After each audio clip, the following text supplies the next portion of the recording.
Okay, let's see here.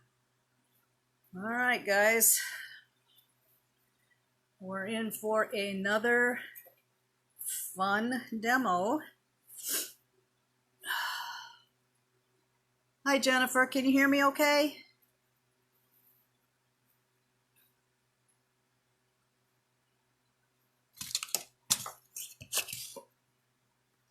Hello, Monica. Can you guys hear? Good, good, thank you, thank you. All right, some people are starting to trickle in. Hello, Jennifer. Hello, Karen. Monica. Hey, guys. Good, good, good, good. We're going to have some big fun today. And let's see. I've got a lot of junk, as I usually do, to show you guys. So, normally this isn't my work setup, so I am kind of like bring everything over here to this table and hope that you can see everything so I don't have to like move around a whole lot, get up out of my chair, that sort of thing, exercise. But anyway, okay, good. You hear me well. Thank you, Monica. Hello, Suzanne. Okay, just wait another minute as people, and then we will get started.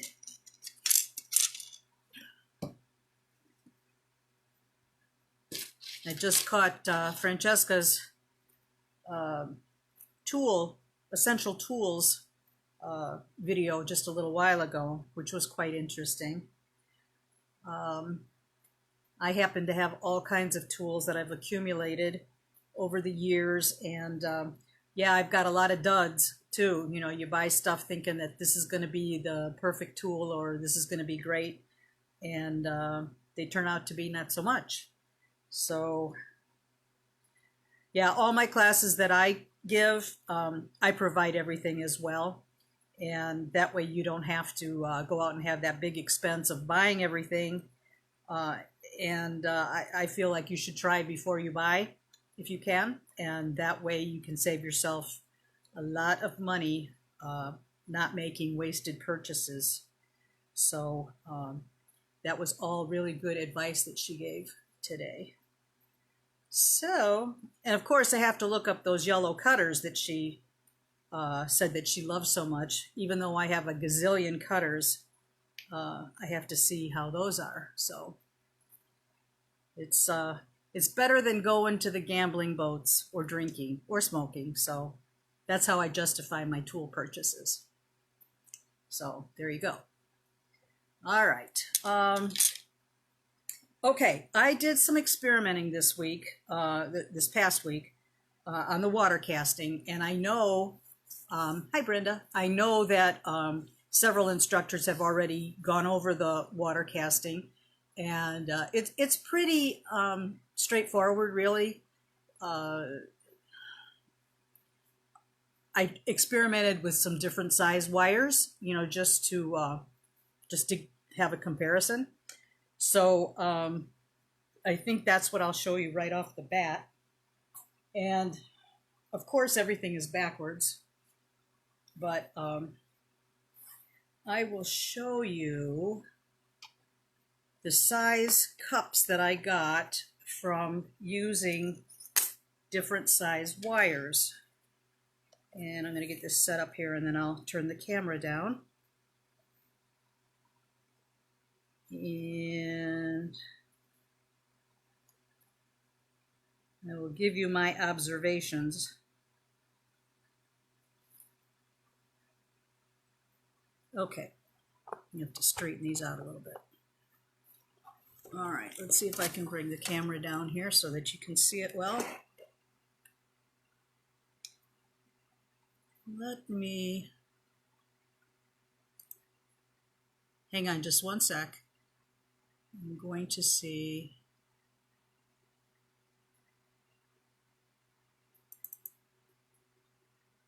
Okay, I just wanted to get the get me up on the laptop as well as on my phone, so that way I can see questions better than on the phone. Move it back, Jennifer, like that. Is that better? Oh, I can see on my. Got to give the laptop a minute to catch up.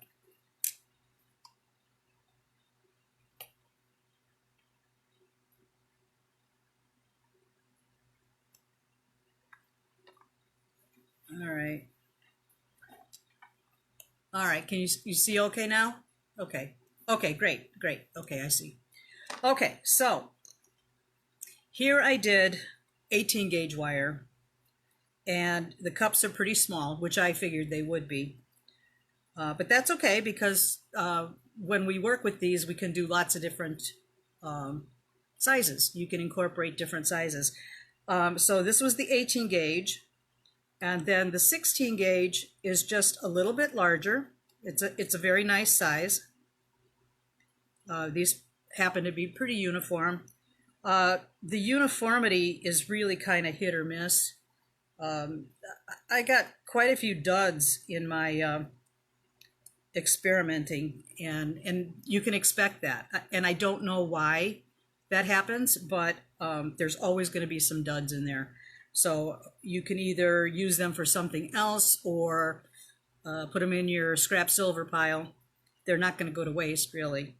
Okay, and so we have the 18 and we have the 16 here, and now I moved up to 14, and they're really pretty much, this might be just a hair larger than the 16. Of course, they are a little bit thicker because it's thicker wire. But the thing that really surprised me and I really like the most is the 12 gauge wire. I didn't go any further than that because wire or silver is so expensive right now. You can blow through a lot of silver doing these things. They're just that much fun. They're pretty addicting. But the 12 gauge, and this is sterling wire. It's not fine wire, but for some reason it didn't oxidize like the other ones did. They need to be pickled, but these haven't been pickled.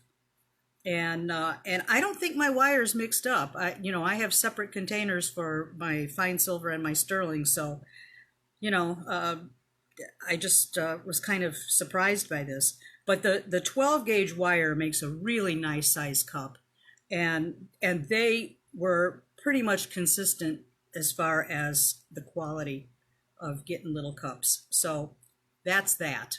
I just wanted to show you a comparison so that way you know what wire you might want to try, or you might want to do your own little experiments too. So that's that. I was so afraid I was going to drop this and have the casting spill all over before I could show you, but it survived. Okay.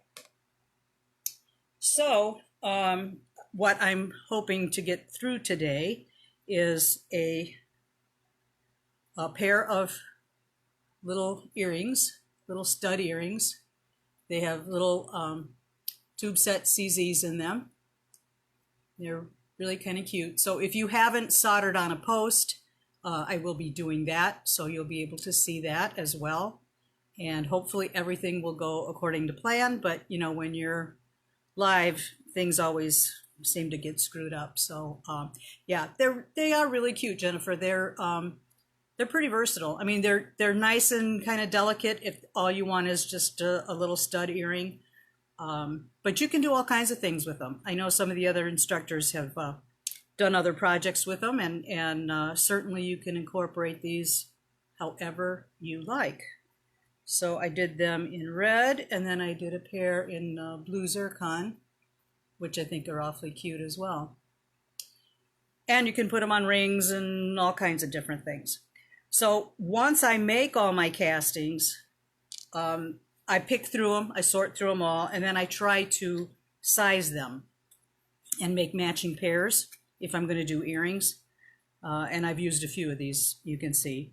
And I just put some double stick tape on a piece of cardstock and stuck them on there to try to match them up as best you can. You're never going to get them perfect, and that's okay. That's part of the neatness of these things, is they're very organic. So it's just a little idea that you might want to do for pairs. Also, I have a little storage box. I don't have too many in there, but I've got some. And I tried to size them, you know, small, medium, and large, and then kind of, you know, weird ones, misshapen ones or whatever. But I just kind of started this box, and I don't think you can ever have too many of these things. So that's another idea. So to get started with the actual firing or making of the castings, I've got a rubber bowl and a torch, and I may back up just a little. Hi, Carol. May back up there just a little bit, and I'm hoping that I'll get the right angle that you guys can see this. I cut myself a variety of different sizes of wires, and I don't know how well you can actually see what I'm doing. I'm hoping that you can, but you'll get the gist of it anyway. I like to hold the wire with a pair of just cheap old utility pliers. They're like long nose utility pliers that I got at Harbor Freight for like $2 or $3. I use these in all my classes that deal with fire.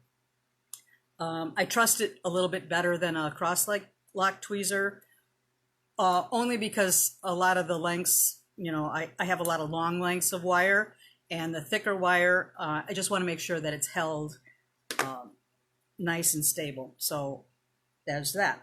So you need a strong torch. I do not believe that a micro torch is really strong enough. I mean, you probably can, like on your 18 gauge and maybe even on your 16, but if you're going to use thicker wire, I would go with a little bit stronger torch, a little bit bigger flame.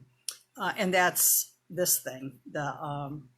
It's just a camp stove type of butane can. Backwards. This is Coleman. And then there's a couple different heads that are available.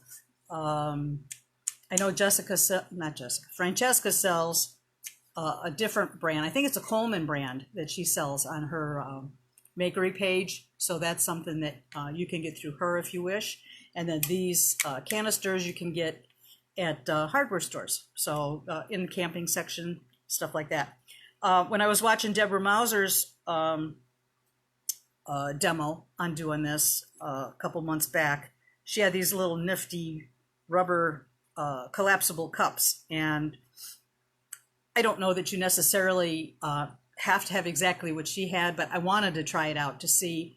I tried it in a mason jar. I tried it in several different containers, and I didn't know that that really made a big difference, but I wanted to try it, and I was at Walmart the other day, so I picked up a couple. So, and then let's see. Oh, I did a couple of them prior. And as far as the temperature water, I don't know. It can be room temperature or it can be cold. I don't know that you necessarily have to have ice in it. I think the whole cupping action comes from the gravity, you know, the molten silver and the gravity hitting the water. And I think it just kind of cups, you know, from that action right there. Why you get the duds, I don't know, because you do everything the same, but sometimes that just happens. So gotta just chalk it up to experience or learning or whatever. Okay, so I'm going to light the torch. It might be a little bit loud, but the idea is to hold your wire in the flame, in the blue cone of the flame at the tip. That's what they call the sweet spot. So I will try to point that out. You should be able to see it.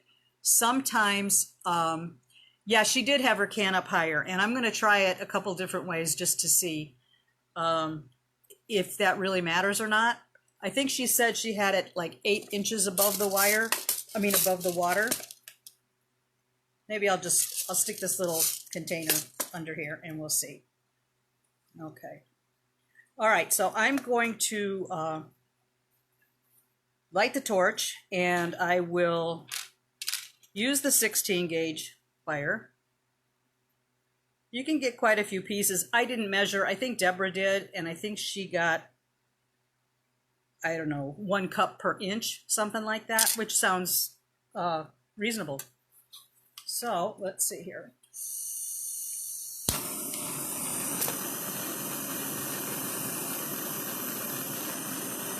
All right.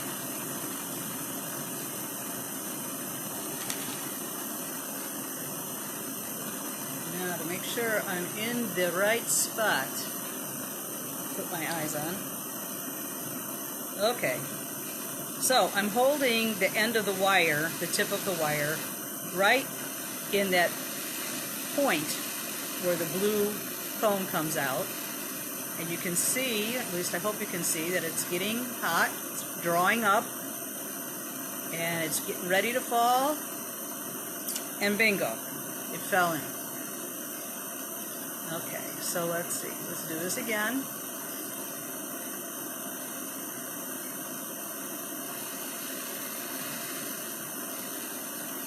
And sometimes you kind of waver in and out of the flame. Here we go. Boing. Now, I'm going to quench this for just a second, and I'm going to show you just what fell into the water. Nasty looking. Ooh, don't go in front of the flame. A nice little cup. Oh, well, I guess I'm tweezer challenged. Okay, it's a nice little cup. Okay, so this is 16 gauge here.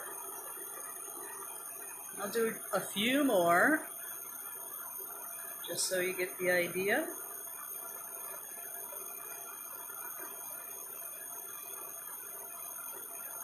Yeah, it's easy to drift out of the flame unless your eyesight is like spot on.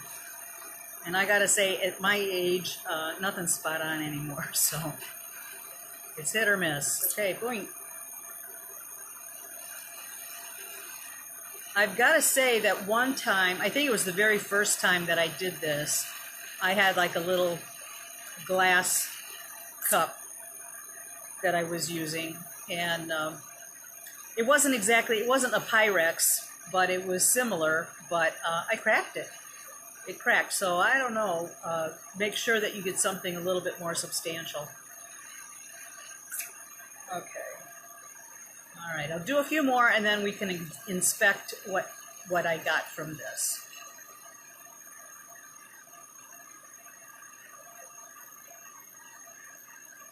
But honestly, it's mesmerizing. I could sit here all day long and do this if I had a lot of wire.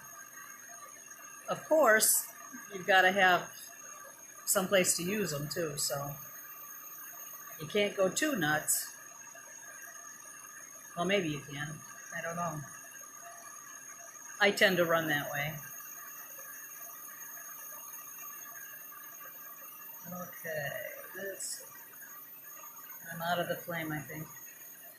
Now the 12 gauge does take a little bit longer because it's thicker. I mean, that just makes sense. But this is taking a long time because I'm not in the right spot. That's really the key. There we go.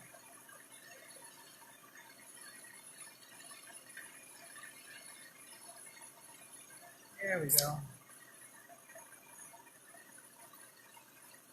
And then I'm going to do the 12 gauge just to compare the 12 to the 16.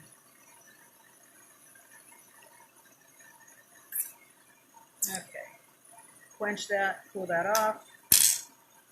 Grab my 12 gauge wire.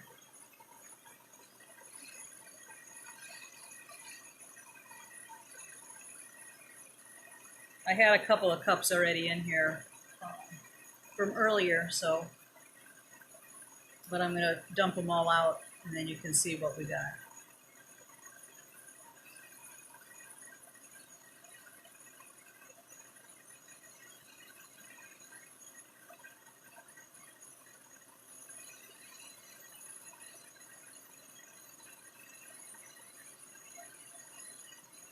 If it takes your wire a long time to draw, you're usually in the wrong spot. So, but like I said, it's easy to drift when your arm is kind of hanging up here.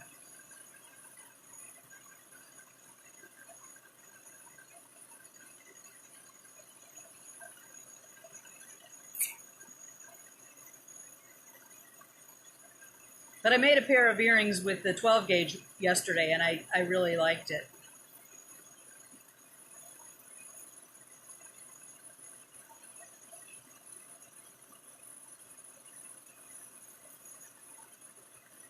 Okay, that'll do that. I'll quench everything. Turn off my flame. Okay, now let's see. Get all my junk over here.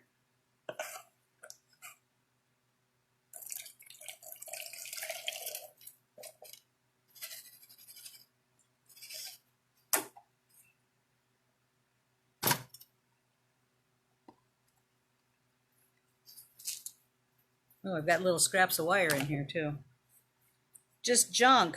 The very end, when you get to the end of the wire, it's you know, you can't get a ball right up at the tip. It's just I tried, and it was a fail. If you can do it, all power to you. All right, let me turn this down here.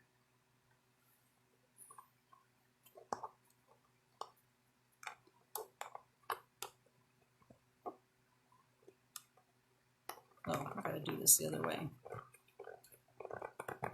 Okay, let's see.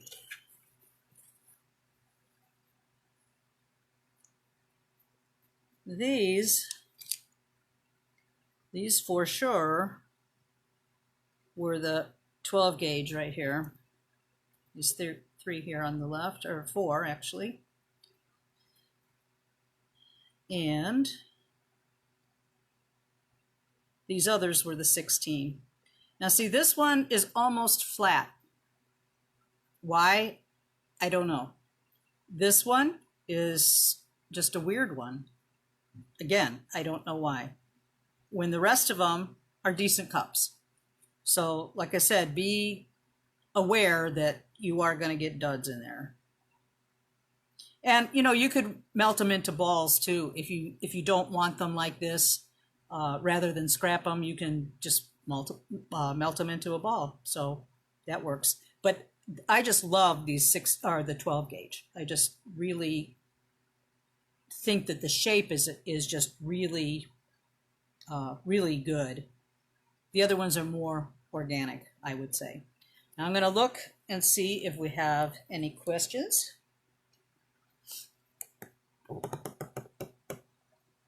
Hey, Gwen. Nice to see you. I missed you this morning. I know you had storms, and I know you guys need the rain, so I'm glad that you had some rain. All right, let's see. Can you use copper also? Patty, not for cups. I tried it, and all I got was balls.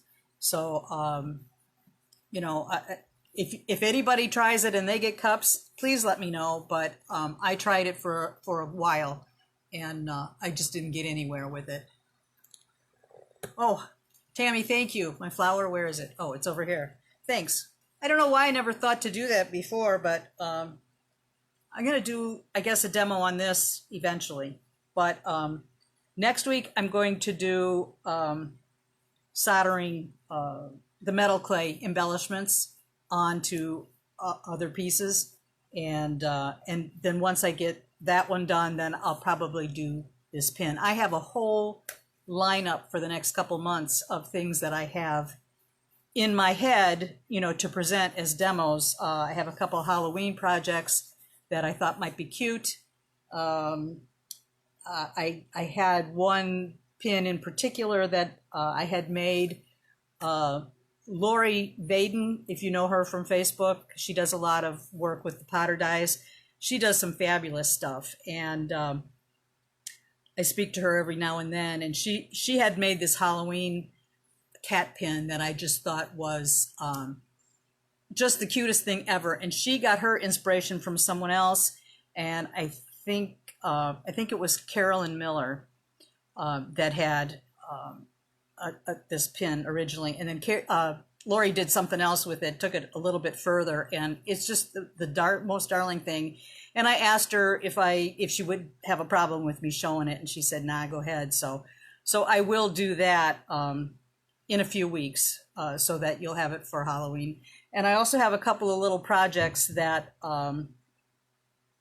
involve shrinky dinks that I'm thinking about doing. And I know they're plastic, and I wouldn't wear that normally, but there's some cute little Halloween ideas. And if you have kids or grandkids and you want to do a little something with them, I think that would be kind of fun. And this group is mixed media as well, so I don't do a whole lot of that right now, but I think it's kind of nice to switch things up a little bit. So I am going to do something like that in the next few weeks. Okay, let's see. Hello, Deb Henready. I love you. You are just the sweetest thing. Will you show the earrings you made yesterday out of the 12 gauge? I think actually, what did I do with them? Oh, they're on the tray. They don't look much different, but these are the ones with the little blue zircon stones in them, but they're just a little bit more uniform, if you can see those okay. So yeah, it's just the little stud earrings. So, oh, Jennifer, you ordered your tack pins? Okay. Yeah. Gwen and I, we're enablers, no doubt. Okay. Yeah, Tammy, there's a few little tricks that I'll show you with the adding the metal clay embellishments to silver. Okay. So, all right. So once you get those made, or all your cups made, then they need to go in the pickle. Except for these 12 gauge. I mean, like I said, I could have mixed up my metal. It's always a possibility. But once you've got them out of the pickle and you've got your project picked out, I'm going to do the 12 gauge that I just did. And set these aside. Now, the question is whether I will get all this stuff in the proper order to show you, because my pea brain kind of goes all over the place. I did want to show you, or do want to show you, a few other little things that are handy to have. And you need CZs. I've got some little 2mm CZs that, I don't know if you can see those. There's a bunch of different colors in there. And I have 2mm tube settings in here that I got from Halstead Bead. I got some of my CZs from Halstead Bead, and I got some. Not everybody has 2mm CZs, so you kind of have to shop around a little bit, but I did put some names of resources in my handout that will be available right after the demo. I'll post that so that you guys can have some resources of where to get some of this stuff. All right, so you need that. I typically will use medium wire solder and easy paste solder, which I know a lot of people cringe at that, but I use just the tiniest dot. I have my fume extractor and I have good ventilation in my studio, so the very brief period of time that I'm using it, I'm willing to do that. So that's totally up to you. You can sweat solder your stuff on there if you choose to do that. That's easily enough done. There are earring posts. They're down here at the bottom.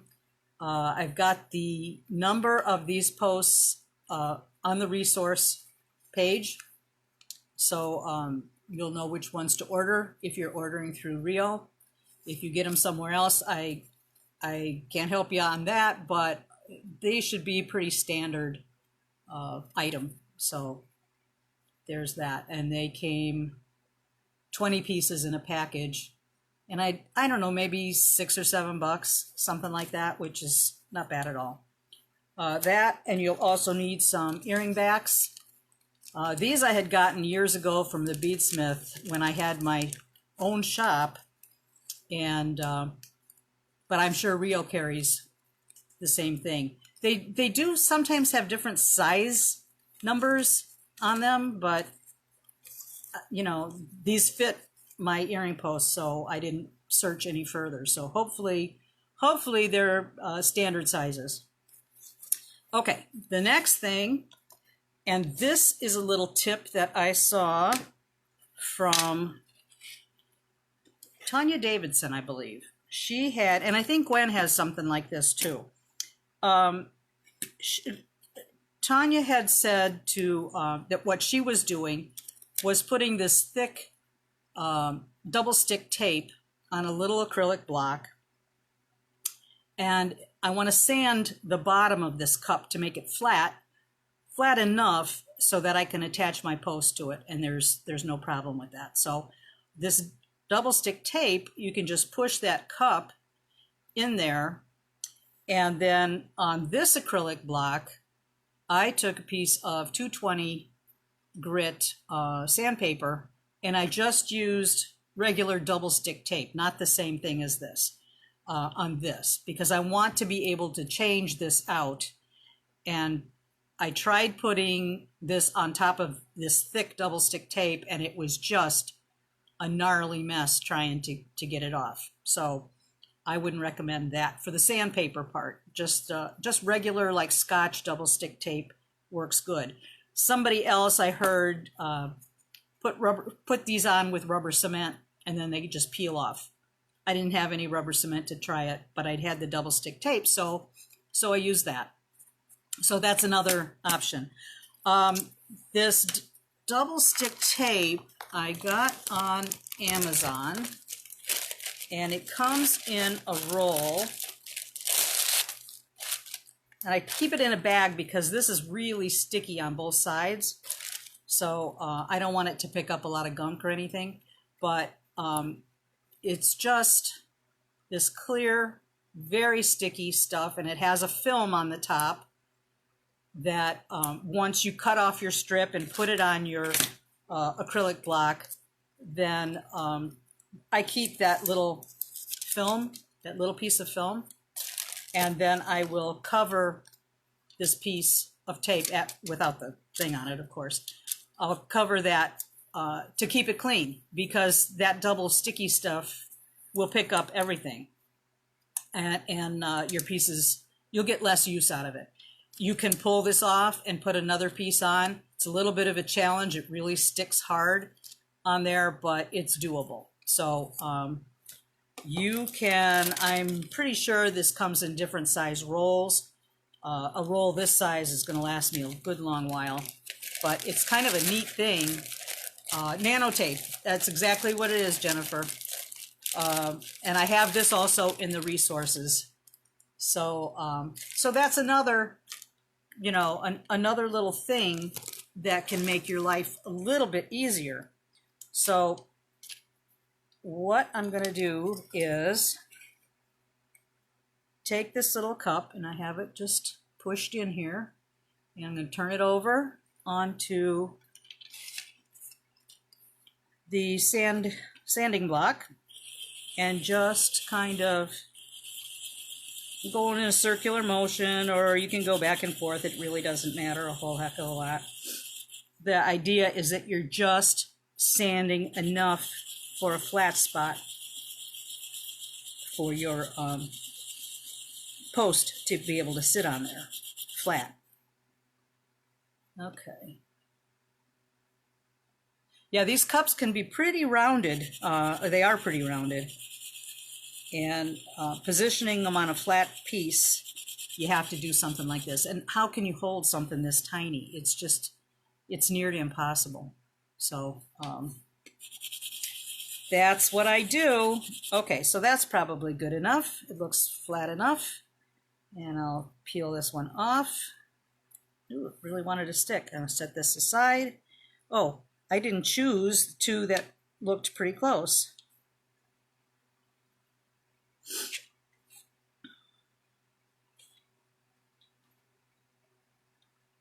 Okay, that looks good. All right, so I'll do my second one here. This one's good.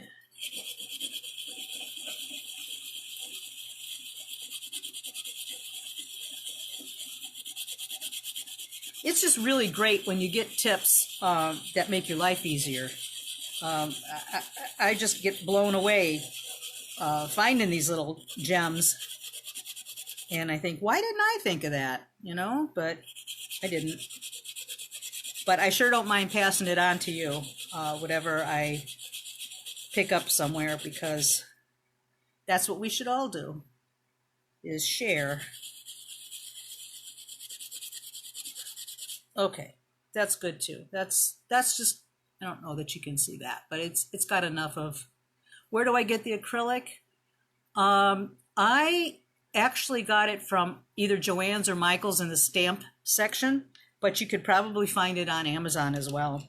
Amazon seems to be my go-to anymore, with especially with the COVID thing going on, because I try to stay out of stores as much as possible these days, and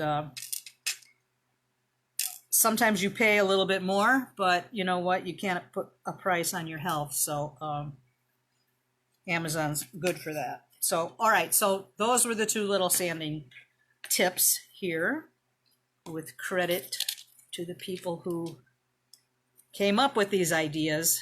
Okay, so I put my little protective strip back on here and get that out of my way.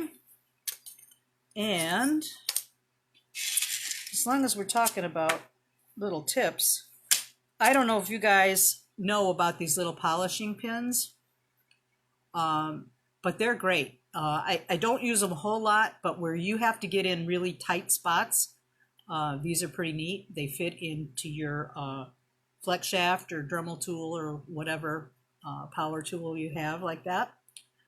These have a 3/32 mandrel hole or mandrel on them, so your handpiece should be able to accept that, hopefully. But these come with different, or they don't come with it. You have to buy the different polishing grits, and they look like pencil leads, only a little bit thicker. So they come in, you know, fine, medium coarse, extra fine, different things like that. I like to have a few in different grits. This is also, I can't remember, I think this is a 2mm size, and then there's one that's a 3mm size. So it's nice to have both if you can have both, but you can get by without them too. But the reason I point that out is because when you, sometimes in the cup, there's little areas in there that you just really can't get in there and clean very well. So these kind of help clean that out. I'm just throwing that out there. Okay. All right.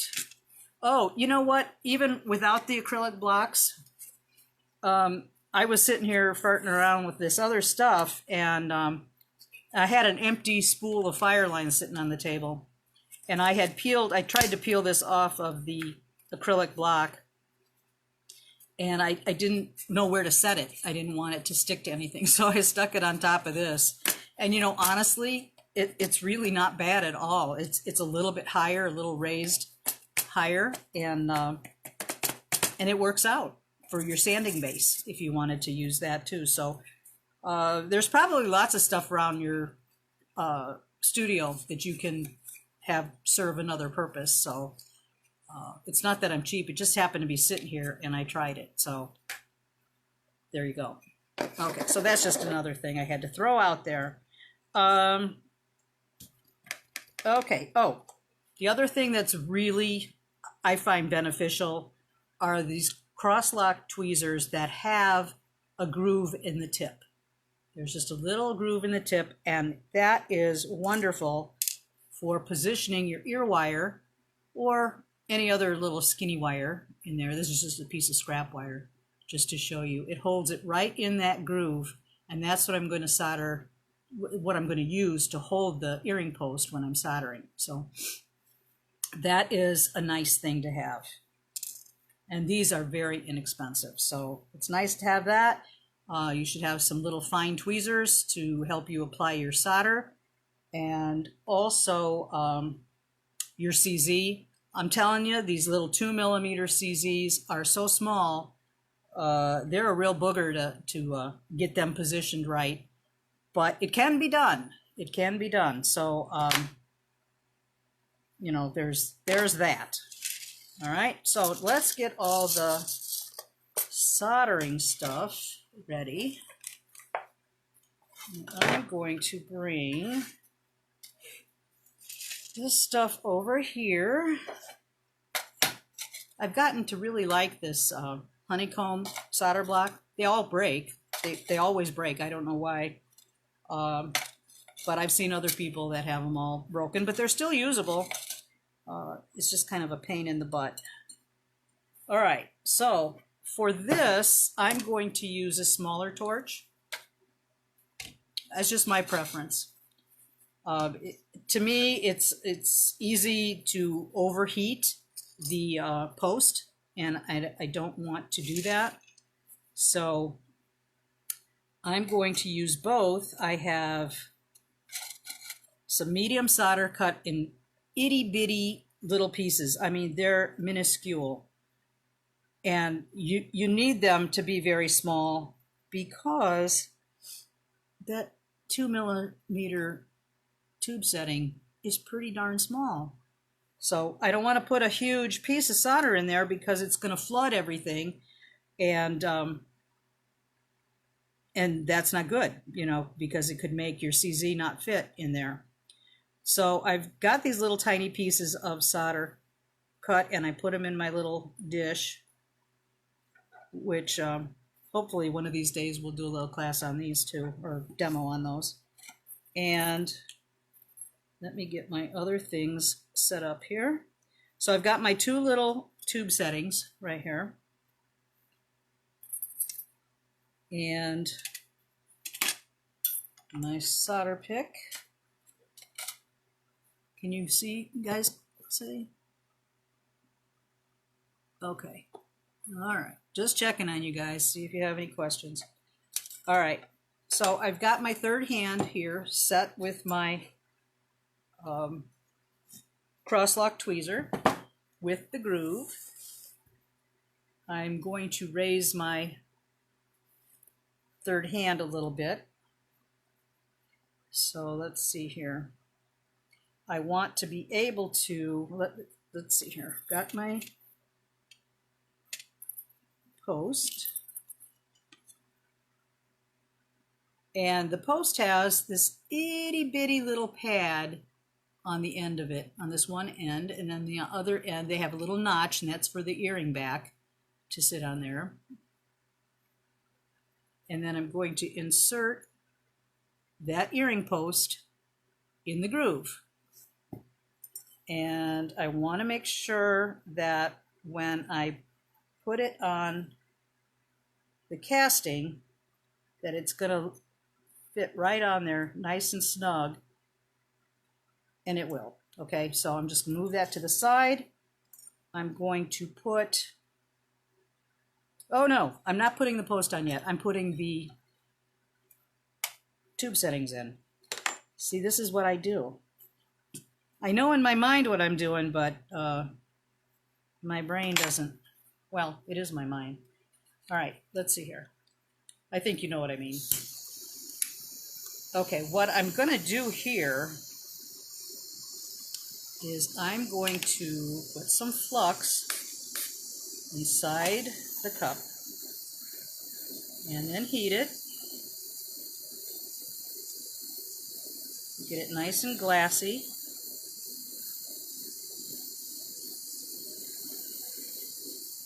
All right. Then I'm going to take my tube setting. Now the thing with tube settings, if you're not familiar, there is if you turn them over, if you look at both sides of them, there's one side, one end that has a thin rim, and then the other one has a thick rim. The thin rim needs to be on top. That's where your crystal is going to be set into that. So the thick rim needs to go down to be soldered, okay? So I'm going to try to center that as best I can. Now we're working with a little tiny space. So I've got my tube setting in there, and then I'm going to pick up a teeny tiny little piece of solder and put it inside. Drop. Drop. It didn't drop. I wonder if I got something sticky. Maybe I've got some flux on there, or paste solder, I mean. Okay, so try that again. And there it took off. All right. And down the hole. Okay.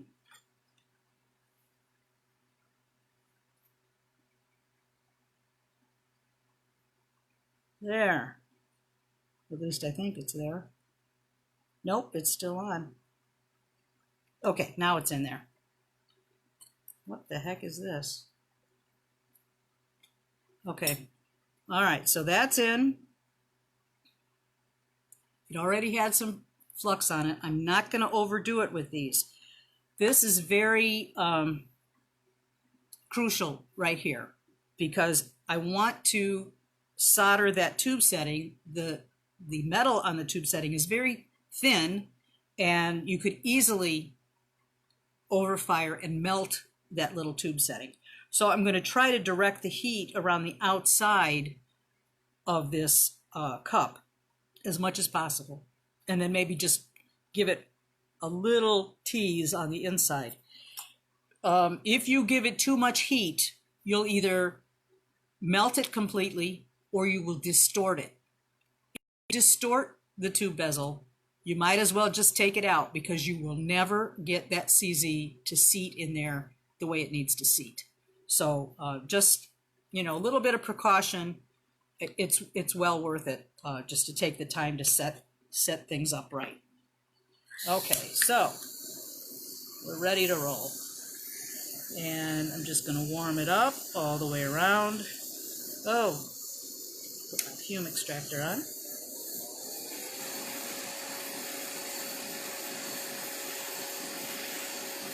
And I doubt that you'll be able to see when this, when the solder flows on this, but there it just went. It was that fast. And then you just get out of there because any more than that, you risk melting it. So I hope you can see that in there. It's in there. Okay, so I'm going to quench this.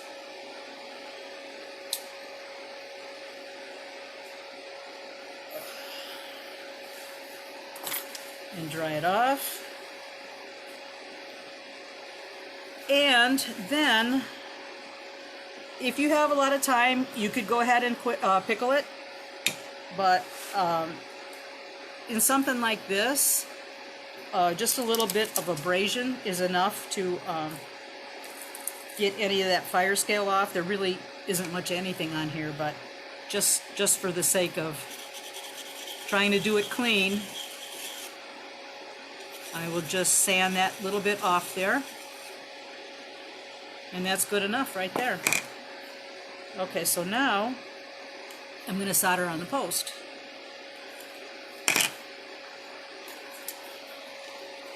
That film back on there. There we go. All right. So there is that. Oh, and the solder pick fell down.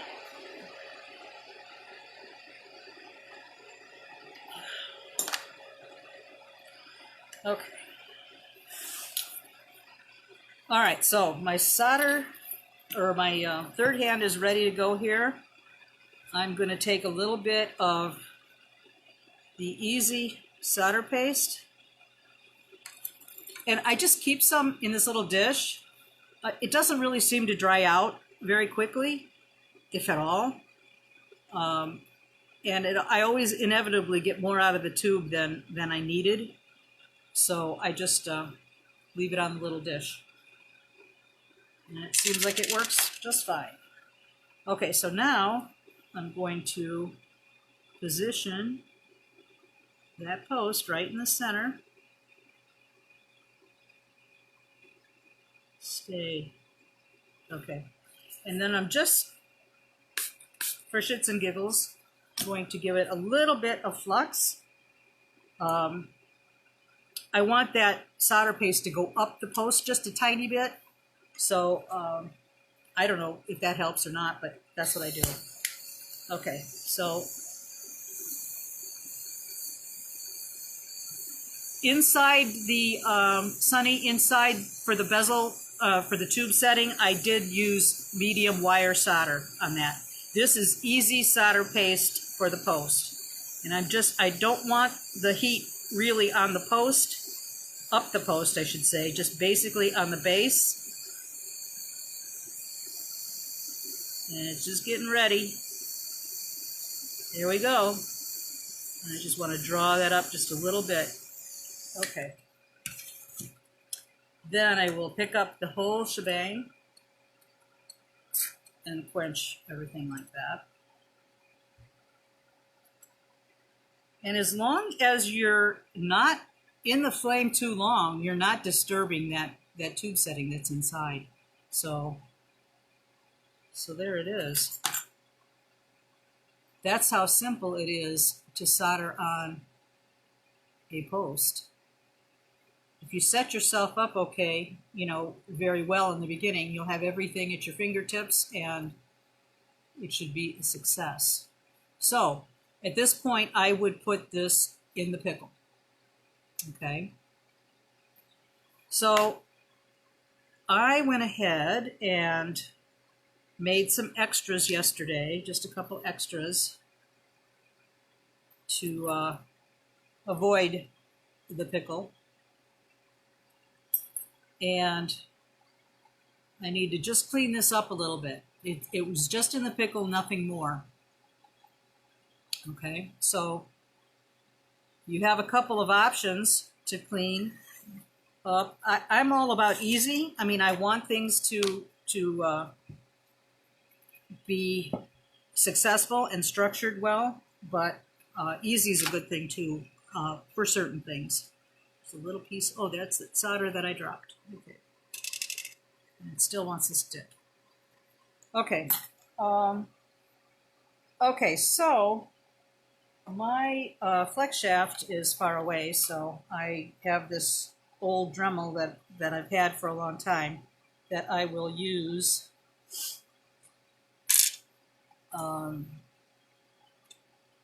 What do I want? I guess maybe I'll use this coarse sanding wheel. But, you could use a little bit, maybe not so coarse. I'm just going to clean the back of this cup a little bit. And that's easier said than done. You don't want to sit on any one spot very long or you'll get grooves in it with the disc. But since this is so small, it's really hard to sand it, in my opinion. But if I had a little extra solder on there, I'd want to knock that off with this. All right, let's change this out. And I'm going to take a 3M a bristle brush, a peach colored one, and just polish it up a little bit.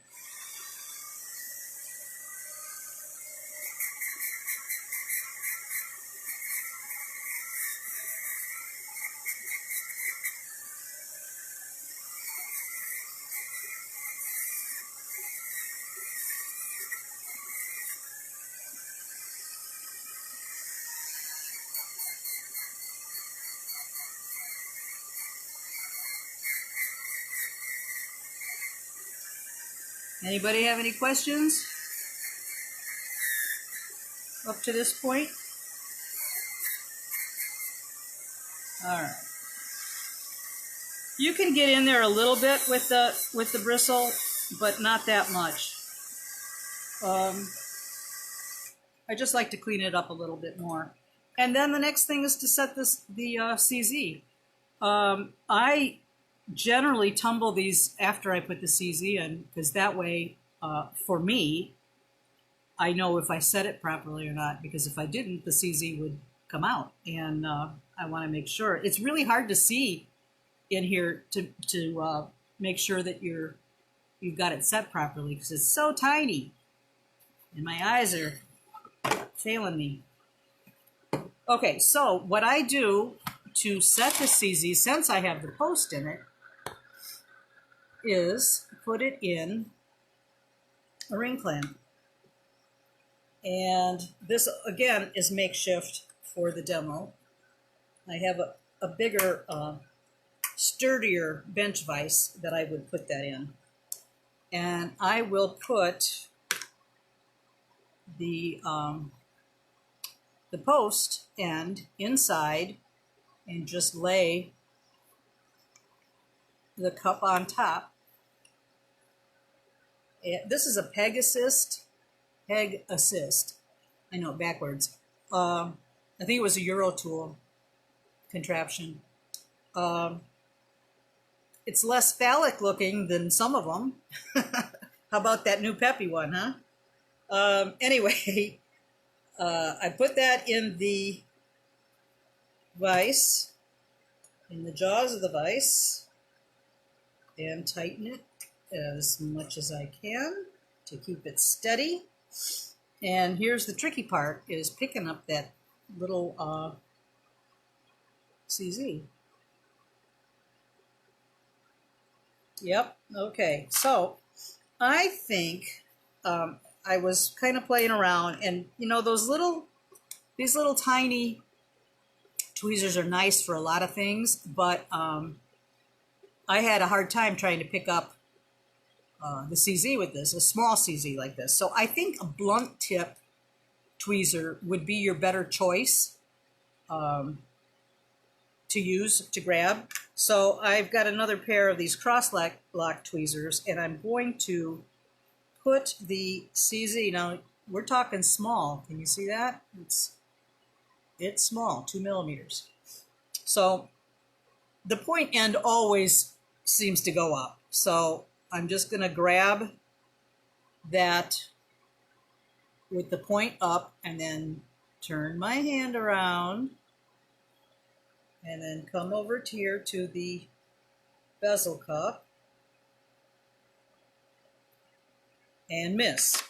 Okay, so it would be a miracle if I got it in there the first time. Oh, come on. Okay, got it.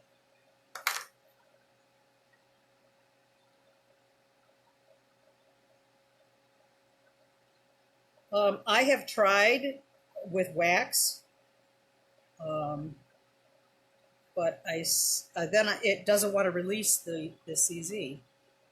So there we go. All right. Now I want to make sure that it is level. This is not the demo to do a tube setting, to tell you the truth. I mean, it's just too darn small to really see what I'm doing.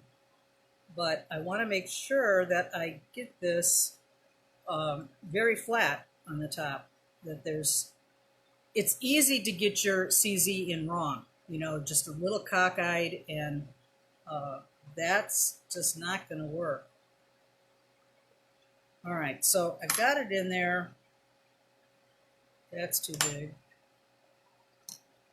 Let's see. That's too big too.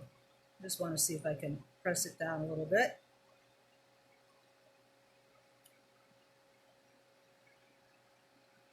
I'm not 100% certain that that is in there quite flat. Let me get my other magnifiers. These pinch my hair all the time, so, but they are better magnification. But still, not really good enough.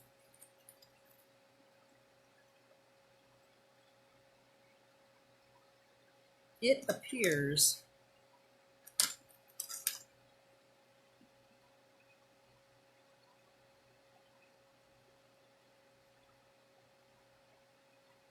sorry guys, it's a little fiddly.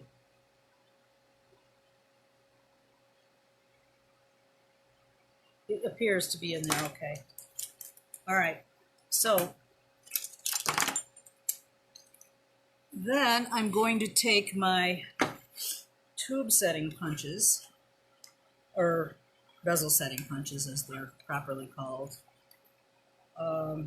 This is the Eurotool version. I know that there's other ones out there, and maybe they're better. I don't know. I mean, this is okay, but for some reason, whatever reason, there's no 6mm. There's all the other sizes, and then it goes 5, 5.5, and then 6.5. Where'd 6 go? You know, where is it? So anyway, maybe you don't really need one. I don't know. So I'm going to take a 3mm size, and you put it in this little knobby thing. Rawhide hammer. You can either use a rawhide hammer or a plastic mallet. And I'm coming right over the tube setting. And I'm going to give it a little tap, and I'm kind of going a circular motion.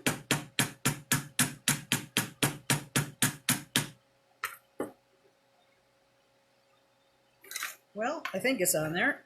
And what I'm going to do next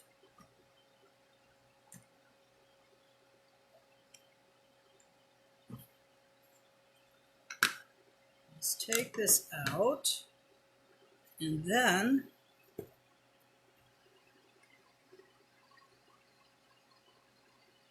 take this and kind of burnish it around.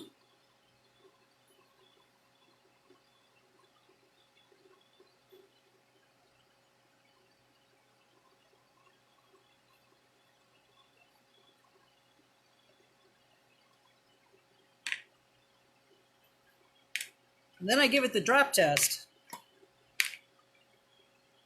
And that didn't come out. I think it's set okay. It's hard, it's really hard to tell. But if I had better eyes, I should have a jeweler. Well, I do have a jeweler's loupe, but I don't have it out. I could see it a little bit better. But actually, that went pretty well. But this takes the mystery out of it, you know, out of how to do this stuff. You can do a lot of stuff with these. These would be a cute addition to lots of things.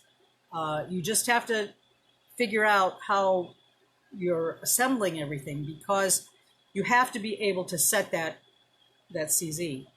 And some rings, it's a little bit more challenging if you're doing it on a wire ring. You just have to kind of play around with it, but it has to be braced. You know, your item has to be braced so that you're not bending whatever you're putting it on. You know, if you're doing a wire ring, you have to make sure, like, put it in a ring mandrel or something, because you're going to just flatten or distort everything out. So yeah, I mean, this is really cute. This one is a little bit more organic. I think it's adorable. So that, and I would put this in the tumbler now, and it'll come out really nice and clean, nice and shiny, and put an earring wire or earring back on there. What did I use to burnish? I just used the same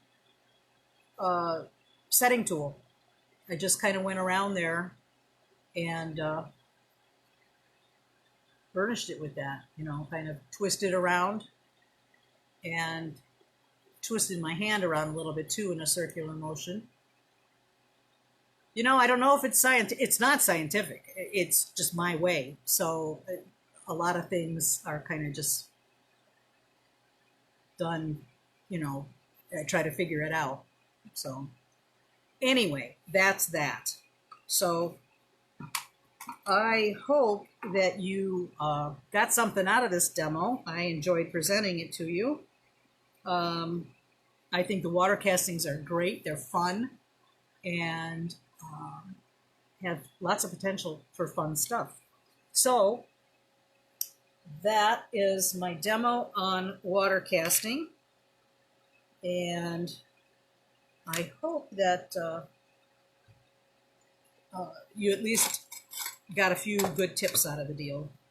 And for next time, this is what I'm going to concentrate on. I'm going to set this out here. Just a few things that I've done.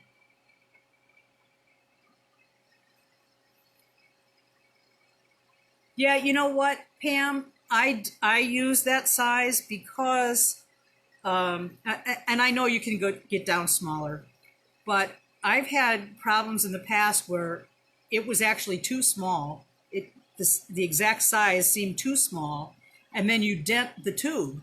So rather than dent the tube, I mean, the idea is to push that rim around your stone to hold it in. And, this works, that size worked just fine. So,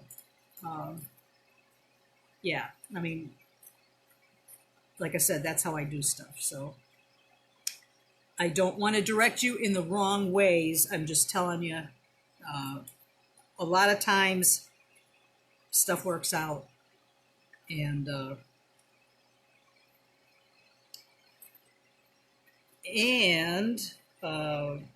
I just, I don't know, works for me, put it that way. Okay, so here are some metal clay embellishments that I put on some stuff, some earrings and a pendant. It's certainly not limited to this, but it's just a few things that you can do like that. So you can put this little bee on a honeycomb is what I had, and the tube setting there. Some of the little succulents that I had made just to solder them on the back of a wire or solder them on the back plate of a pendant. You could do that as well. So that's what I'm going to cover next week.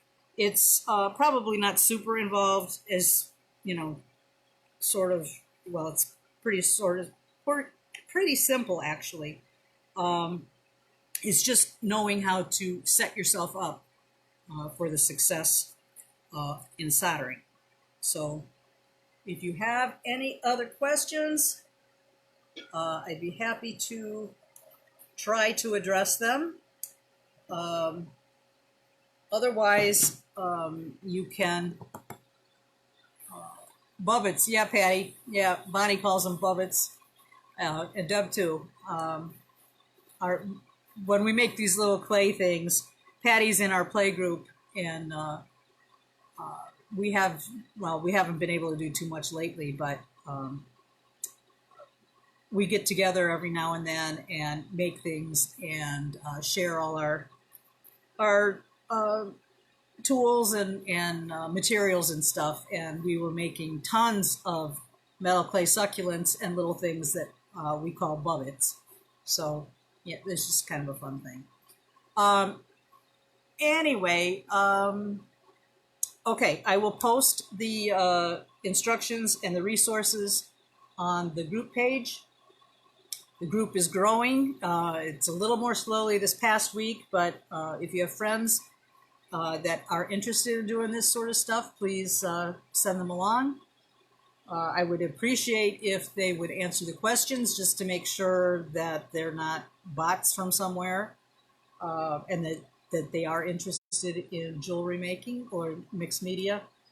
And I shall see you on Facebook. Take care, guys. Oh, and this time I'm going to make sure that I shut off my camera because last week's demo, what an embarrassment. I had that, and thank you to the ladies that mentioned that. I was mortified to see myself walking around here cleaning stuff up, and the camera was still rolling. So I'm glad I didn't embarrass myself doing something, embarrassing. So, so anyway, okay, one thing, Sonny, can I solder directly using the soldering board? Do I need the honey? No, you don't need the honeycomb. I had it and I like it, but no, there's a lot of stuff you can just improvise differently. Soldering board's fine.